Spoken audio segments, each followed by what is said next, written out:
मांग नहीं भर पाओगे। तो भोलेनाथ जी ने कहा वो कौन सी मांग है आपकी? तो कहा मेरे 7 मांग है। भोलेनाथ जी ने कहा कि ठीक है, कौन सा वचन है? तो कहती हैं कि हमारा जो पहला वचन है उसे आप सुने। पार्वती जी कहती हैं कि कोई भी कन्या का विवाह होता है तो पति को जब वो प्राप्त करती है तो बड़ी सरलता से पति नहीं प्राप्त होता है। सोमवार, बृहस्पतिवार और अष्टमी, नवमी, नवरात्र तमाम व्रत कन्याएं रखती हैं और वो बताएं या ना बताएं, लेकिन उनके हृदय अंतरात्मा में केवल एक चीज होता है। क्या होता है? जय जय जय गिरिराज किशोरी, जय महेश मुख चंद चकोरी, जय गजवदन खजानन माता, विश्व विदित दामिनी दुति गाता। हे माँ, पार्वती जी से सीता जी ने प्रार्थना किया था कि मुझे पति के रूप में यही सांवले राम मिले।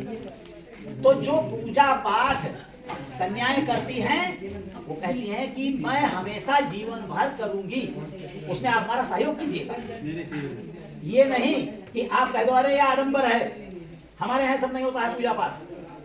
आपको उसमें सहयोग करना पड़ेगा, वो आपको भी पूजा में भागीदार होना पड़ेगा। आप अग्नि के आगे हाथ कीजिए और कहिए तथास्तु। कन्या का दूसरा वचन है, कन्या का दूसरा वचन है कि कन्या कहती है कि देखिए ऐसा है कि आज जो है आप हमारे यहाँ विवाह करने के लिए आए हो, तो ये आप समझ लीजिए कि जो पूजा पाठ हम लोग मिलकर के किए हैं, ये पूजा पाठ हमेशा मिलकर करेंगे। और आज हमारे लिए अच्छे अच्छे वस्त्र, अलंकार, आभूषण आप लाए हो। तो कहा आज लाए हो, बड़ी खुशी की बात है, लेकिन हमेशा के लिए आप हमारे लिए लाना कब? कहा कोई जो है व्रत हो, कोई त्योहार हो, शादी ब्याह हो, तो आप हमारे लिए हमेशा लाते रहना, ठीक है? और देवताओं की पूजा, पितरों की पूजा, ये हमेशा जीवन में करना पड़ेगा। बोलो तथास्तु। कन्या तीसरा वचन कहती है कि आपके पूरे परिवार का मैं पालन पोषण करूंगी। यथा आपके यहाँ मान लिया कोई गाय पशु आदि होंगे, तो जैसे परिवार के सदस्यों को भोजन की व्यवस्था होती है, ऐसे गाय है तो गाय को भी भोजन की व्यवस्था होनी चाहिए, तो उसमें भी आप सहयोग करेंगे। बोलिए तथास्तु। कन्या जो है कहती है चौथा वचन कि सुख दुखान कर्माणि, सुख दुखान कर्माणि गृहस्थ से भवन्ति भवसो। कन्या कहती है कि गृहस्थी में कभी सुख होता है तो कभी दुख होता है। धीरज धर्म मित्र अरु नारी, आपद काल पर रखिए जारी। कहा कि देखिए जब संकट कोई आता है तो आपको जो है कभी संकट में धैर्य नहीं खोना चाहिए, संकट में धैर्य नहीं खोना है। और कोई बहुत सुख आनंद का समय हो तो घमंड नहीं करना है, सदा एक रस रहना है। और आप क्या कमा रहे हैं, क्या खर्च कर रहे हैं, इसकी जानकारी आप मुझे देते रहना। क्या आप जमा किए हैं बैंक में, और क्या आप विदेश में अपना आय व्यय का ब्यौरा दे रहे हैं, क्या आप जो है आय क्या भर रहे हैं, ये सब पूरी जानकारी जो है मुझे देते रहिए। बोलिए तथास्तु।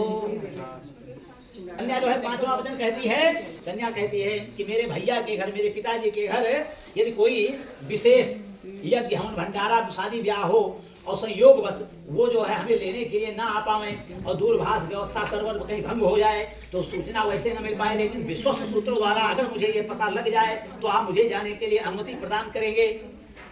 और कन्या कहती है इसी में कि देखिए आप मंदिर बनवाएं, तालाब खुदवाएं, कुआं बनवाएं, धर्मशाला बनवाएं, विद्यालय बनवाएं, उसमें जो है मुझे साथ में लेकर ही शुभ कार्य कीजिएगा। बोलिए तथास्तु। कन्या जो है, कन्या छठा वचन कहती है सर्वे बंधुजना, आपके घर में जितने सदस्य हैं सब आपके परिवार हैं, आपके कारोबार में, आपके नौकरी में, आपके व्यापार में जितने कर्मचारी हैं सब आपके परिवार और सदस्य हैं। किसी से विवाद करके कोई काम नहीं बन पाता है, सबसे प्रेम और सौहार्द के साथ रहोगे, माधुर्य के साथ रहोगे तो आनंद आएगा, ठीक है? और कन्या कहती है कि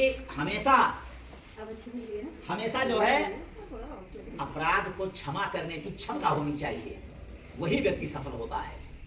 और जो क्षमाशील नहीं होता है वो फेल हो जाता है।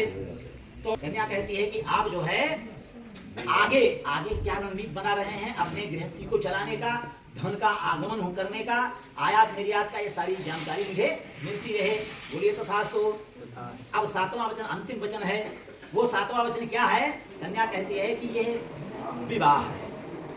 विवाह, इसमें 2 शब्द हैं और विवाह में विशेष विशेष भार होना, विशेष जिम्मेदारी मिल जाती है। कब? विवाह संस्कार जब होता है तब। आप अभी तक आप देर रात घूम के आए, मम्मी ने पूछा अभी तक कहाँ थे? अरे एक दोस्त के साथ चले गए थे, आज उसके यहाँ बर्थडे था, आज उसके यहाँ शादी थी, पार्टी थी। अब जब आओगे तो निकिता पूछेगी कि कहाँ गए थे, अभी तक जो है टाइम आउट हो रहा है। तो आप जब ये बताओगे तो ये कहेगी कि तो आखिर क्या हम चलते तो कुछ खराब हो जाता। तो इसलिए आपको अब सामंजस्य बहुत अच्छी तरह से बैठा के रहना है। और कन्या कहती है कि आप हमारे जीवन की व्यवस्था के लिए धन बहुत आवश्यक है। तो धन आप पाप करके लाते हो या पुण्य करके लाते हो, ये हमसे मतलब नहीं है। लेकिन पाप करोगे तो मैं हिस्सा नहीं लूंगी और पुण्य करोगे तो आधा ले लूंगी। और कन्या कहती है कि मैं पाप करूंगी तो आपको आधा लेना पड़ेगा और पुण्य करूंगी तो बिल्कुल नहीं दूंगी। अग्नि देवता साक्षी हैं, समाज साक्षी है, आपके माता पिता साक्षी हैं, 2 आचार्य साक्षी हैं, और सुनिए बड़े बड़े कैमरे भी साक्षी हैं। तो भैया ये जो वचन लिया गया है, ये जो है आप समझ लीजिए कि चाहे धरती गगन टकराए लेकिन दोनों का भेद न खुलने पाए। दोनों में मिल करके अब 1-1-2 नहीं हुए हैं, 1-1-11 नहीं हुए हैं, 1-1 क्या है? 1 है। कैसे कहा? जैसे आपका एक गिलास का जल और इनका एक गिलास का जल एक बड़े पात्र में डाल दिया जाए, कहा जाए कि जो पानी जितना था वो अलग करो तो अलग नहीं हो पाएगा। पानी माने क्या होता है? इज्जत। हर रही मन पानी राखिए, अरे बिन पानी सब सून, और पानी गए न उबरे मोती मानुष चून। तो पानी माने इज्जत। दोनों की इज्जत मर्यादा अब 1 हो गई है। अब दोनों मिलकर के 1 हैं, न 2 हैं और न 11 हैं। बोलिए सच्चिदानंद भगवान की। इस प्रकार से निकिता जी, आपके लिए ये पति हैं, ये आपके लिए परमेश्वर हैं। आपके लिए परमेश्वर हैं। परमेश्वर जो है वो आप समझ लीजिए कई रूपों में होता है, लेकिन सारे रूप आपको इन्हीं देखने हैं। संसार में और कोई रूप तुम्हारे लिए महत्वपूर्ण नहीं है। अब केवल माधुर्य रूप ही आपके लिए।